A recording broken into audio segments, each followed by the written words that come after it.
Assalamualaikum warahmatullahi wabarakatuh. Hari ini kita akan main ke Situ Bagendit ya.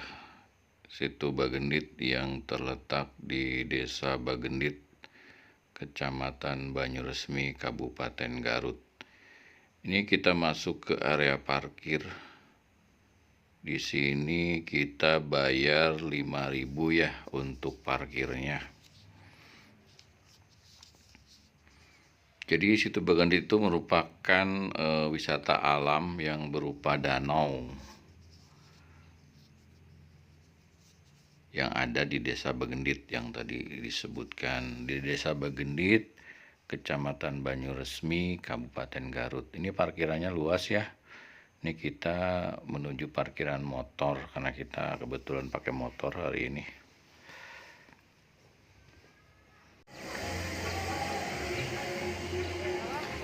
Masuk Situ Bagendit.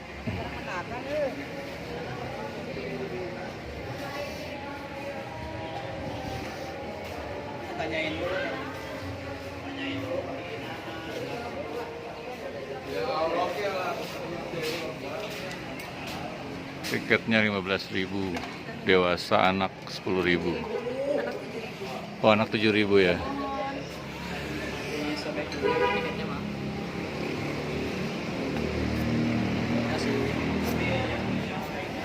Ini Situ Bagendit.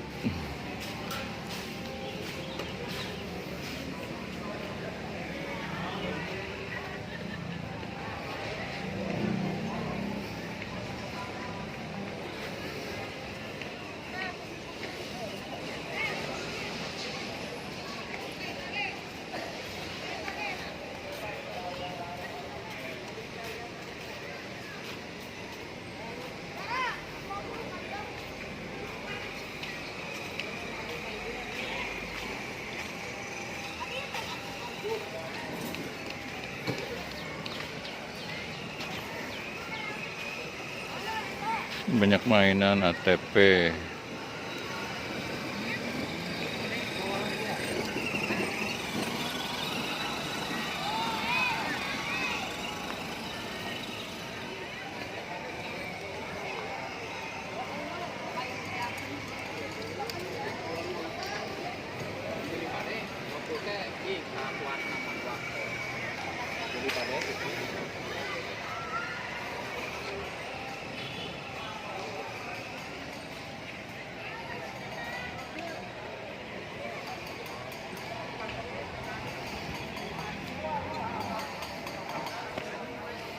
Banyak perahu.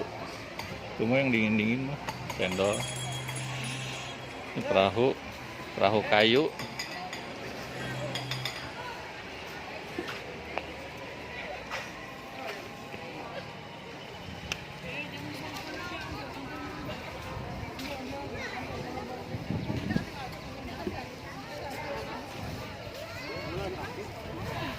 Naik perahu seberapa? Itu ke warung 70.000 per rakit. 70.000 per rakit. Isinya 8 orang. 8 orang. Kalau 2 orang sama, jadi maksimal. Pokoknya satu perahu 70.000 sampai warung apung. warung apung. Kami di masjid itu tuh 3 tiket. Masjid itu. Masjid seberapa? Itu gerbang 3. Heeh. Dicapai 3 tiket. Oh, 3 tiket. Pulang pergi itu PP. Oh, PP ya. Siap. Nuhun, Pak.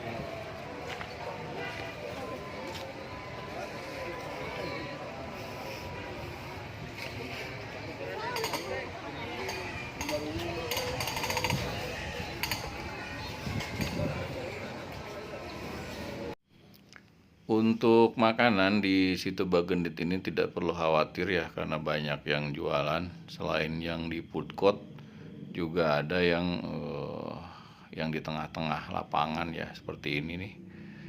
Jadi ya tidak perlu khawatir lah kalau untuk makanan mah. Di sini banyak. Walaupun sebenarnya kesannya jadi terlalu banyak yang jualan sih.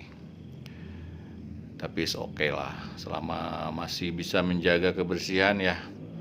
Ini kita ke jembatan mungkin lebih tepatnya dibilang dermaga kali ya. Jadi ini yang menjorok ke tengah situ ya.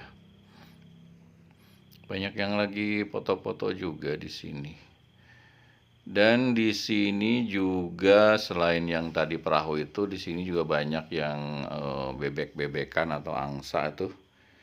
Itu tiketnya 20.000 ya satu itu. Jadi kalau mau berolahraga lah sambil menikmati indahnya danau atau apa tadi,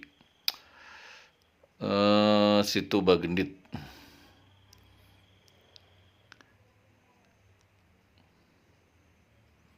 Ini pemandangan di depan sana itu view-nya bagus ya, itu Gunung Guntur. Nah ini tuh teratai ya. Jadi teratai itu emang sengaja ditanam di sini. Awalnya sih dikirain sampah ya, ternyata itu emang sengaja ditanam. Nggak tahu deh fungsinya buat apa. Ya mungkin ketika berbunga itu bagus kali ya. Cuma ya mungkin karena terlalu banyak ya, jadi kesannya jadi kayak kotor gitu ya. Jadi terkesannya kayak kotor walaupun sebenarnya ini katanya sengaja ditanam gitu. Tapi mungkin karena jumlahnya terlalu banyak. Nah, terkait dengan perahu-perahu dan bebek-bebek ini juga kalau dilihat ini jumlahnya banyak banget ya. Jadi kesannya kayak kumuh gitu ya. Mungkin perlu dibuat alternatif buat tempat penyimpanan atau berlabuhnya ya. Dibuatkan dermaga khusus jadi untuk berlabuh perahu-perahu dan bebek-bebek itu. Jadi tidak menyebar di mana-mana. Jadi kesannya ya tadi kesannya kumuh. Ini Gunung Guntur tuh di depan sana. Ini juga banyak yang lagi berfoto-foto ya.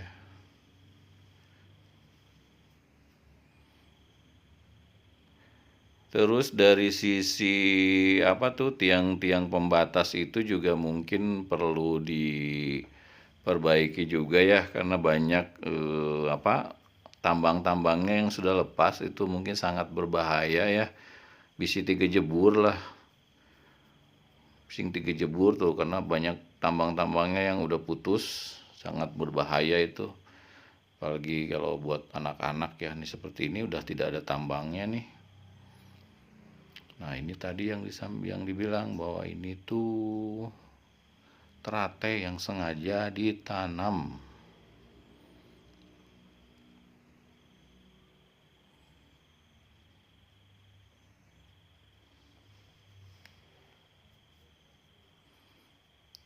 Luas sih Situ Bagendit ini.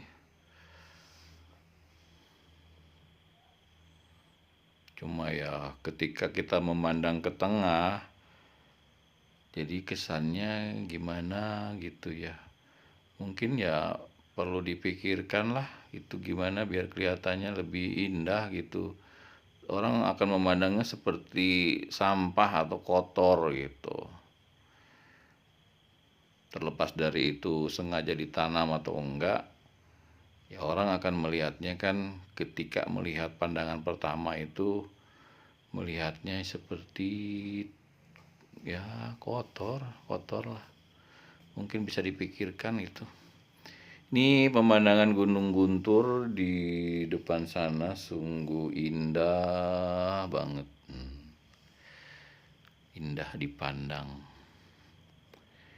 Indah dipandang mata. Nama Situ Bagendit sendiri itu berasal dari nama seorang wanita kaya. Kisahnya seperti ini.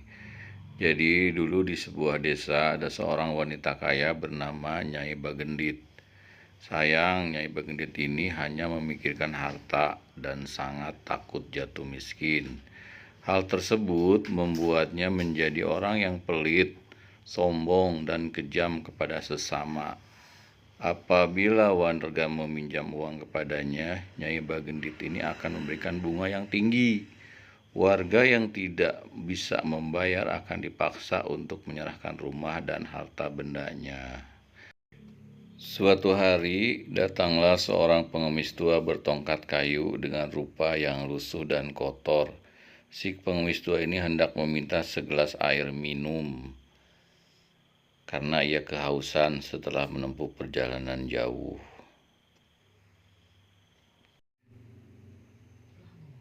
Ini salah satu wahana yang bisa kalian nikmati ketika berkunjung ke Situ Bagendit ya.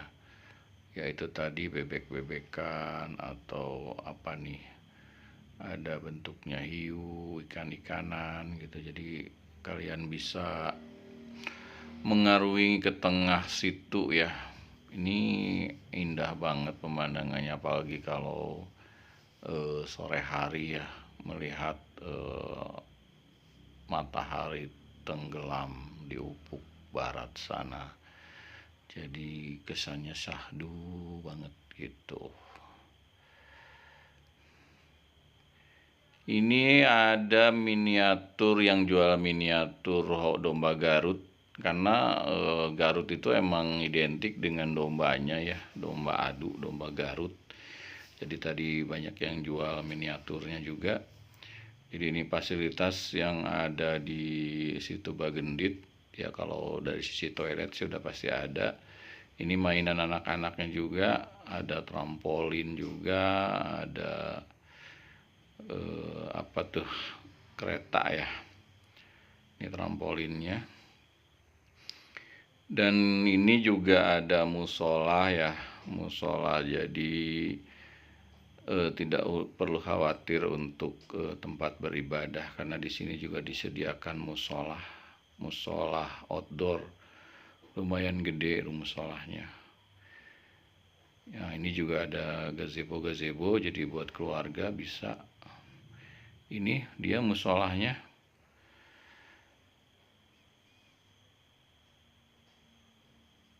Ini juga bisa tembus ke parkiran motor ya. Kurang tahu juga ini kenapa dibuka ya dari parkiran motor sini. Nah itu bunga-bunga teratainya jadi terlalu banyak sih, jadi kesannya kesan kotor.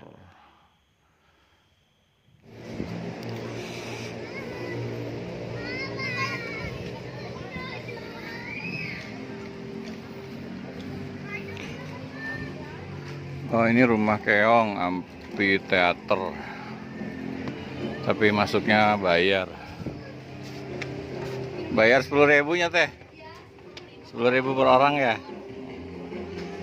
Aya pertunjukan naon be biasa? Di sini kalau Sabtu Minggu ada live musik Pak. Musik Terus doang. ada karaoke gitu. Oh bisa karaoke sendiri ya? Nah, jadi 10.000 itu udah bisa karaoke di dalamnya. Terus ada toilet di dalamnya. Gitu, jadi bisa karaokean di dalam. Di dalamnya udah steril banget. Siap non teh. Jadi seperti itulah, itu yang namanya amphitheater. Jadi di dalamnya itu buat hiburan ya. Apalagi kalau weekend gitu ada live musik dangdutan. Tadi juga sebenarnya lagi dangdutan, cuma emang suaranya sengaja dihilangkan. Ini lagi asik makan rujak bareng-bareng. Asik banget ya. Jadi meneruskan cerita yang tadi, jadi tentang sejarah Situ Bagendit itu. Jadi ketika si pengemis itu meminta air, Nyai Bagendit malah tidak memberinya, malah dia mengusir si pengemis tua itu. Si pengemis tua itu sedih dan kecewa dengan perlakuan yang diterima dan berkata bahwa dia akan memberikan pelajaran. Ini di depan ada monumen cukur ya, jadi itu kayak alat cukur. Jadi emang Garut itu emang identik, selain dengan dombanya, dia identik dengan cukur ya. Karena kebanyakan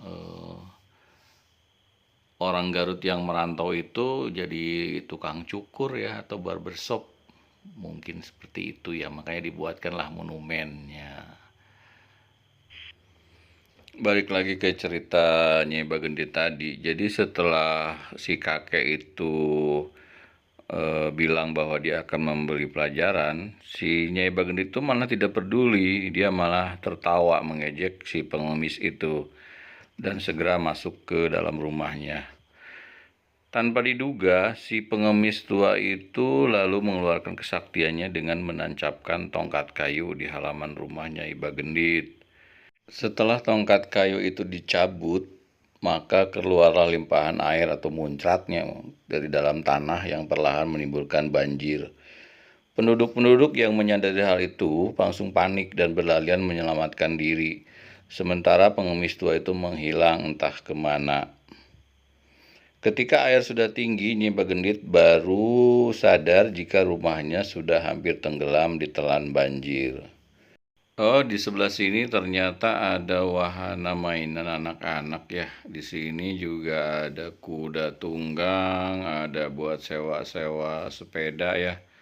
Sepeda listrik atau sepeda goes. Kita coba tanya-tanya ya ke abangnya. Naik kuda seberapa, Pak? Murah kali mah 20 kan. Murah kali 20 muter di dianya. 2 putaran. Oh, 2 putaran.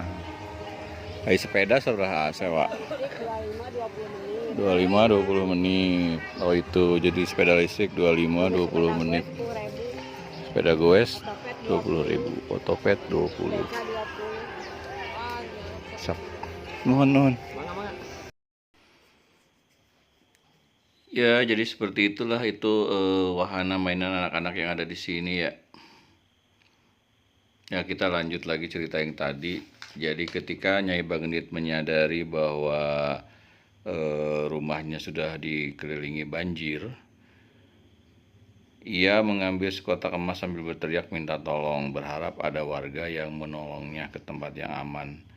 Namun desa tempat tinggalnya sudah sepi penghuni dan tidak ada yang mendengar teriakannya. Akhirnya Nyai Bagendit pun tenggelam bersama seluruh hartanya. Sementara desa tempat tinggalnya berubah menjadi sebuah danau yang kini dinamakan Situ Bagendit. Jadi ya seperti itulah ceritanya kenapa dinamakan Situ Bagendit. Pesan moral dari dongeng ini, sebaik-baiknya harta yang dimiliki ialah harta yang memberi maslahat dan kebaikan kepada orang lain. Karena ketika seseorang meninggal dunia pun, harta yang dibawa hanyalah harta yang diamalkan yang akan menjadi amal solehnya. Sedangkan harta yang dia kumpulkan di dunia hanya akan menjadi bahan rebutan sanak saudaranya. Bukannya seperti itu, saudara-saudara. Ini di depan ada area hall ya, mungkin itu buat pertemuan-pertemuan. Nah, di samping juga itu ada menara. Kita coba tanya-tanya ya. Ini Menara Padang. Ini kalau masuk ke sini bayar ya, Teh? Per orang berapa? 5.000. Per orang 5.000 ya? Oh, iya, jadi kalau masuk ke sini ya, itu bayar seorang 5.000.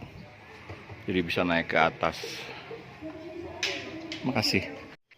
Jadi kalau kita lihat ke atas, naik ke atas menara ini, mungkin bisa kita lihat view situ yang lebih bagus ya. Cuma sekarang kita nggak usah naik dulu lah. Kita keliling-keliling aja di bawah ya, sambil lihat-lihat orang yang jalan. Nah, ini yang di samping juga itu yang tadi dibilang amphitheater. Jadi di situ suka ada live musik ya. Kayak sekarang juga sebenarnya itu lagi ada dangdutan ya. Cuma emang sengaja suaranya saya hilangkan, takut kena hak cipta. Jadi seperti itulah kondisi Situ Bagendit saat ini. Terima kasih yang sudah menonton. Jangan lupa like dan subscribe-nya ya. Terima kasih.